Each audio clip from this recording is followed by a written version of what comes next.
Good morning, Dragons. I'm Miranda. And I'm Caesar. Today is Friday, December 5th, 2014. Here's Felix and CJ with some announcements. Good morning, Dragons. I'm Felix. And I'm CJ. Here's today's announcements. This one's from Miss Throne. Avid wants to thank teachers and students for all your support recycling. We are doing great. We have one request for teachers to help cut back on the amount of garbage being placed in the recycle bins. If you could place your recycle bin right next to your garbage bin, we will see the reduction in wrappers and food items in the recycle bin. From breakfast, which is our biggest issue, keep up the good work, Dragons. Student counseling members, please attend the Thursday morning meeting at 8:40 in D5. We need everyone's help with organizing the Spirit Assembly. Thanks, see you there. Thank you, guys. Now here's Abdi and Alyssa with the lunch and weather. Good morning, Dragons. I'm Alyssa. I'm Abdi. We are here for today with lunch and weather. Today lunch is barbecued chicken and cheese pizza, BB&J, and pasta, a little bit, and milk. Now for the weather forecast, today's weather will be mostly sunny with a high of 54 degrees.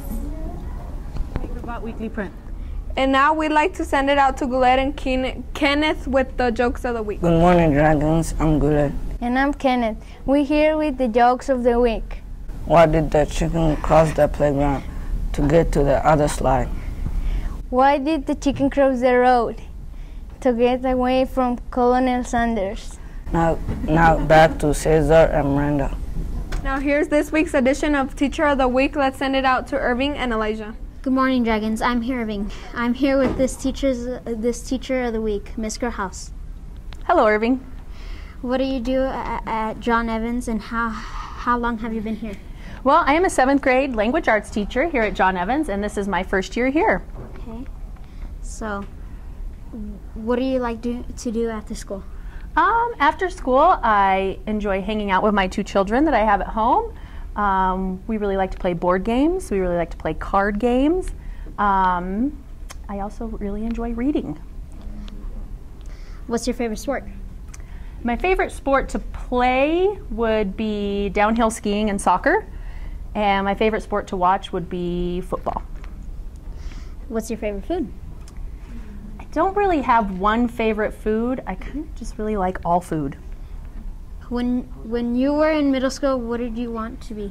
All right. When I was in middle school, I wanted to be a teacher when I grew up. A middle school teacher, actually. I had amazing teachers in middle school that really inspired me to want to be a teacher. Okay, thanks, Ms. Gerhaus. Have a nice day. Thank you. You too. Okay. Now back to Cesar and Miranda. Thanks, guys. Now here's our next student of the week with Courtney and Isabella. Good morning, Dragons. I'm Courtney. And I'm Isabella. And today our student of the week is Katie Dill. So, Katie, what's your favorite color? My favorite color is purple. What is your favorite food?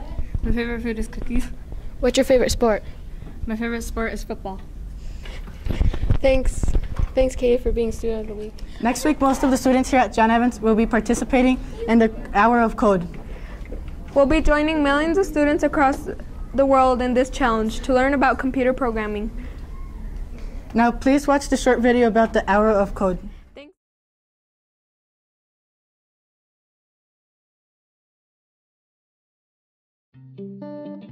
I was 13 when I first got access to a computer. My parents bought me a Macintosh in 1984 when I was 8 years old. I was in 6th grade. I learned to code in college. Freshman year, first semester, intro to computer science. I wrote a program to play tic-tac-toe. I think it was pretty humble beginnings. I think the first program I wrote asked things like, what's your favorite color?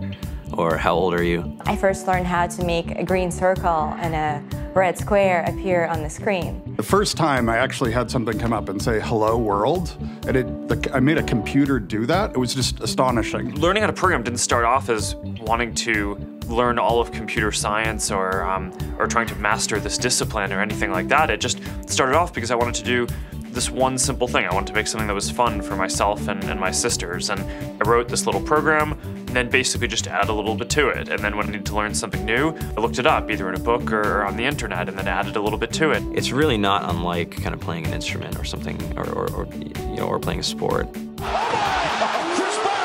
It starts out being very intimidating, but you kind of get the hang of it over time. Coding is something that can be learned, and I know it can be intimidating. A lot of things are intimidating, but what isn't? A lot of the coding that people do is actually fairly simple. It's more about the process of breaking down problems than sort of coming up with complicated algorithms as people traditionally think about it. You don't have to be a genius to know how to code. You need to be determined. Addition, subtraction, that's about it. You should probably know your multiplication tables. You don't have to be a genius to code. Do you have to be a genius to read? Even if you want to become a race car driver or play baseball or build a house, all of these things have been turned upside down by software. What it is computers are everywhere. You want to work in agriculture? Do you want to work in entertainment? Do you want to work in manufacturing? It's just all over.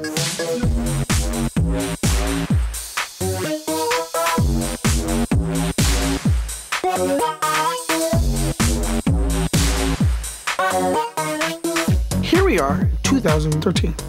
We all depend on technology to communicate, to bank, information, and none of us know how to read and write code. When I was in school, I was in this after-school group called the Whiz Kids, and when people found out, they laughed at me and all these things, and I'm like, man, I don't care. I think it's cool, and I'm learning a lot, and some of my friends have jobs. Our policy is literally to hire as many talented engineers as we can find. The whole limit in the system is just that there just aren't enough people who are trained and have these skills today. To get the very best people, we try to make the office as awesome as possible.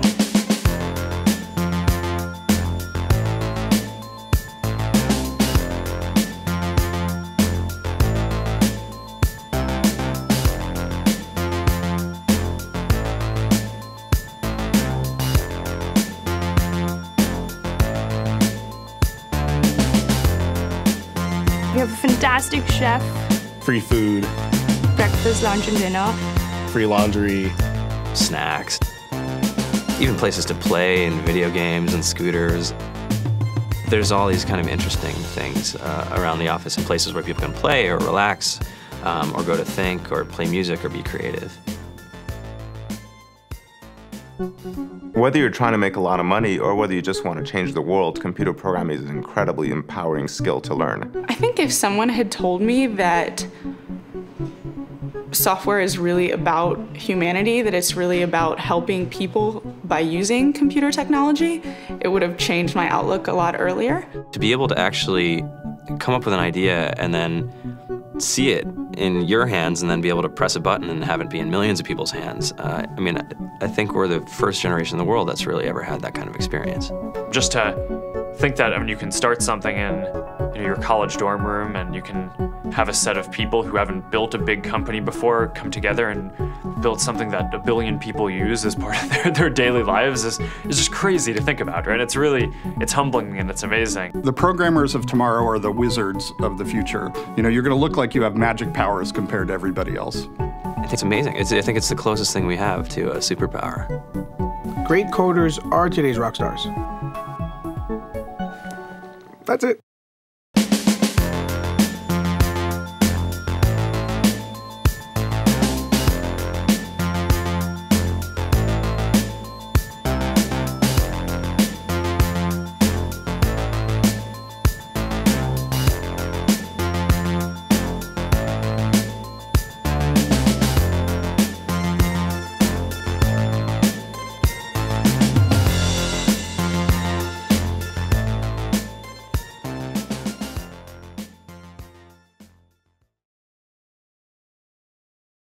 Thanks everybody for watching. That's all we have for today. Now please stand for the Pledge of Allegiance. I pledge.